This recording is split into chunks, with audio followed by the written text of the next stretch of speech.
সর্বানন্দ সোনোয়ালের আমলেও বরাকের যুব সমাজ এতটা বঞ্চিত হয়নি যতটা বর্তমান হিমন্ত বিশ্ব শর্মার নেতৃত্বাধীন সরকারের আমলে হচ্ছে।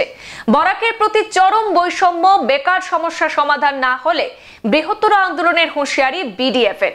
বরাক উপত্যকায় চাকরির ক্ষেত্রে চরম বৈষম্য চলছে বলে অভিযোগ করল বরাক ডেমোক্রেটিক ফ্রন্ট।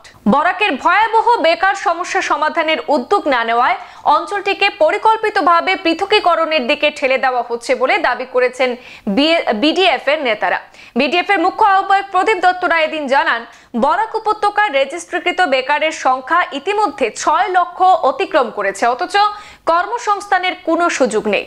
আসাম বিশ্ববিদ্যালয় থেকে প্রতি বছর অসংখ্য ছাত্রছাত্রী স্নাতক এবং স্নাতকোত্তর ডিগ্রি নিয়ে বের হলেও তারা চাকরি পাচ্ছেন না। বরাকের সরকারি দপ্তরগুলিতে স্থানীয়দের বদলে ব্রহ্মপুত্র উপত্যকা থেকে কর্মী নিয়োগ করা হচ্ছে, যা চরম বৈষম্যের উদাহরণ। তিনি আরো বলেন, শিলচরে এসে খুদ মুখ্যমন্ত্রী ডক্টর হিমন্ত বিশ্ব শর্মা ঘোষণা করেছিলেন যে বরাক উপত্যকার তৃতীয় ও চতুর্থ শ্রেণীর সমস্ত পদ এখানকার ছেলে মেয়েদের জন্য সংরক্ষিত থাকবে। আর সেই প্রতিশ্রুতি কেন বাস্তবায়িত হলো না তা নিয়ে প্রশ্ন তুলেছেন তিনি। এছাড়া বিগত 1 লক্ষ নিয়োগের মধ্যে বরাক থেকে নিযুক্তদের সংখ্যা অতি নগণ্য।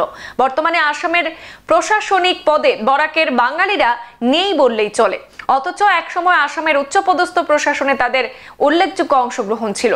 বিডিএফ এর আহ্বায়ক ঋষিকেশ দে জানান, তিনি যে সাম্প্রতিক এটিআরির যে পরীক্ষার ফলাফল প্রকাশিত হয়েছে তাতে বরাকের প্রার্থীদের সংখ্যা অত্যন্ত কম, অথচ এখানকার শিক্ষার্থীরা ইউপিএসসি সহ সর্বভারতীয় পরীক্ষায় কৃতিত্বের সঙ্গে উত্তীর্ণ হচ্ছেন। তাহলে কেন বরাকের ছেলেমেয়েরা রাজ্যের নিয়োগ পরীক্ষায় বারবার ব্যর্থ হচ্ছেন? তিনি আরো বলেন, সরকারকে বারবার জেলা ভিত্তিক নিয়োগ তালিকা প্রকাশের দাবি জানানো হলেও তাতে কর্ণপাত করা হয়নি। এতে বরাকের প্রতি এই অবিচার বন্ধ না হলে বৃহত্তর আন্দোলনের পথে হাঁটবে বিডিএফ, এমনটাই জানিয়েছেন কর্মকর্তারা। বরাক উপত্যকায় ভয়াবহ বেকার সমস্যা। রেজিস্ট্রিকৃত বেকারের সংখ্যা 6 লক্ষ ছাড়িয়ে গেছে। আসাম বিশ্ববিদ্যালয় থেকে প্রতি বছর 3-4 হাজার ছাত্রছাত্রী মাস্টার ডিগ্রি নিয়ে বের হচ্ছে, কোনো চাকরি পাচ্ছে না। শহরে গেলে দেখা যায় 5-6 হাজার টুকটুকি, এরা সবাই বিএ পাস, এমএ পাস। এর থেকে বোঝা যায় কি ভয়ঙ্কর অবস্থা। মুখ্যমন্ত্রী প্রতিশ্রুতি দিয়েছিলেন শিলচরে বসে তৃতীয় চতুর্থ শ্রেণীর চাকরি বরাক উপত্যকার জন্য 100% রিজার্ভ থাকবে। সেই প্রতিশ্রুতির কি হলো, আমরা মুখ্যমন্ত্রীর কাছে জবাব চাই। গত 5 বছরে 1 লক্ষ চাকরি হয়েছে, তার মধ্যে মাত্র 1200 জন চাকরি পেয়েছে। আসামে বাঙালি পপুলেশন 30% নিয়মে পাওয়ার কথা ছিল আমাদের 20,000, সেই জায়গায় পেয়েছি 1200। যার ফলশ্রুতিতে দিন দিন বরাক উপত্যকার নিয়োগ বন্ধ হয়ে যাচ্ছে। যার ফলশ্রুতিতে বরাক উপত্যকার বিভিন্ন office, SP, DC office, PWD, public health, যে কোনো অফিসে যান, উচ্চস্তর থেকে শুরু করে নিচু স্তর পর্যন্ত, ইঞ্জিনিয়ার থেকে শুরু করে কেরানি পর্যন্ত ব্রহ্মপুত্র উপত্যকার থেকে আমদানি করা। এর কারণ কি? বরাক উপত্যকায় নতুন কোনো রিক্রুটমেন্ট নেই। এর কারণ কি? বরাক উপত্যকায় কোনো এসপি, এসিএস, এপিএস পাশ করে আসার মতো ছেলে পাওয়া যাচ্ছে না।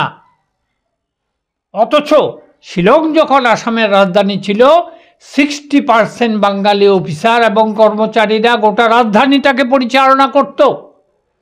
কিন্তু আজকে অবস্থা এমন পর্যায়ে পৌঁছেছে, যার ফলশ্রুতিতে আজকে হাহাকার সৃষ্টি হচ্ছে। এই বেকার সমস্যা যদি এইভাবে চলতে থাকে তাহলে বরাক উপত্যকায় কিন্তু একটা স্ফুলিঙ্গ দেখা দেবে। এটা আমি সরকারকে হুঁশিয়ারি দিতে চাই। অথচ আমরা 1980 শতকে আশু এবং গণসংগ্রাম পরিষদের নেতৃত্বে যে বিদেশি বিতাড়নের নামে বঙ্গাল খেদা আন্দোলন হয়েছিল, পরবর্তীকালে তারা যখন অগপ সরকার, প্রফুল্ল মহন্ত নেতৃত্বাধীন সরকার গঠিত হলো, তখনও প্রচুর চাকরি হয়েছে, উচ্চপদস্থ নিচুপদস্থ সব দিকে। এমনকি হাইলাকান্দিতে অসম সাহিত্য সভার অধিবেশন হয়েছে। সেসব দিন কোথায় গেল?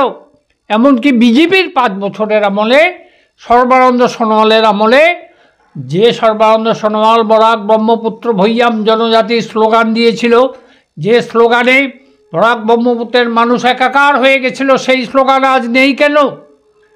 সর্বানন্দ সোনোয়াল ভাষা শহীদদের প্রতি শ্রদ্ধা জানিয়ে এখানে একটা ভাষা শহীদ সৌধ গড়ার জন্য 8 কোটি টাকা অনুমোদন করে গিয়েছিলেন, সেই ভাষা শহীদ মঞ্চ কোথায় গেল? কেন হচ্ছে না? সর্বানন্দ সোনোয়াল বিবেকানন্দ রিসার্চ ইনস্টিটিউট স্থাপন করার জন্য প্রস্তাব গ্রহণ করেছিলেন, সেই অনুযায়ী আসাম বিশ্ববিদ্যালয়ে 5 বিঘা জমি দান করেছে। তারপর সেখানে বিবেকানন্দ রিসার্চ ইনস্টিটিউট গড়ার কোনো পরিকল্পনা নেই। সর্বানন্দ সোনোয়াল বরাকের বন্যা পরিস্থিতির কথা চিন্তা করে বরাক নদীতে ড্রেনেজ ডিগিংয়ের ব্যবস্থা করেছিলেন। সেই অনুযায়ী বদরপুরে জাহাজ এসে বসে আছে, আজ পর্যন্ত বরাক নদীতে খনন করা হয়নি। এর কারণ কি? একই তো সরকার, সর্বানন্দ সোনোয়াল হেমন্ত বিশ্ব শর্মা বিজেপিরই সরকার, তাহলে 2 মুখ্যমন্ত্রীর মধ্যে এই পাওয়ায় পার্থক্য কেন? যাই হোক, আমরা এসবে যেতে চাই না। আমরা আসাম সরকারকে শেষবারের মতো অনুরোধ করছি, বরাক উপত্যকার অন্যান্য সমস্যা তো রয়েছেই, সেগুলোতে আজকে যাব না, কিন্তু এই মুহূর্তে বেকার সমস্যার যে পরিস্থিতি হয়েছে তাতে কিন্তু আপনারা আমাদের বরাক উপত্যকার মানুষকে সেপারেশনের দিকে ঠেলে দিচ্ছেন। আপনারা বাধ্য করছেন যে বরাক উপত্যকার থেকে আওয়াজ উঠুক, বরাক আমরা পৃথকীকরণ চাই। সুতরাং আমরা আবার ভাবার সময় দিচ্ছি, আলোচনায় বসুন, আমাদের সমস্যাকে উপলব্ধি করুন, তারপর সুরাহা করুন। সংবাদ এ পর্যন্তই। পরবর্তী অন্যান্য আপডেট পেতে সাথে থাকুন। ধন্যবাদ।